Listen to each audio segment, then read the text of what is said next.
So as we think about how we optimize delivery on our network, from the data that we're collecting, all of those server-side logs, we're able to process that down to a pretty interesting view of rebuffering. And from what we see, from what we've heard from all of our clients, rebuffering is the key QoE metric that our customers and their end users are looking at. So as we focus on optimizing performance, rebuffering is the key metric we look at.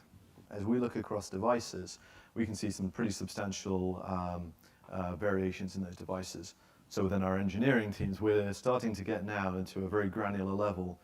2 years ago, we were looking kind of more broadly at just Dash or just HLS and looking at how we optimize that traffic as a whole.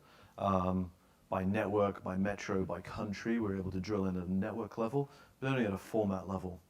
Where we're now at, we're drilling in further within that to individual device level optimizations, which complicates the problem significantly, but opens up some different avenues for us to improve the performance.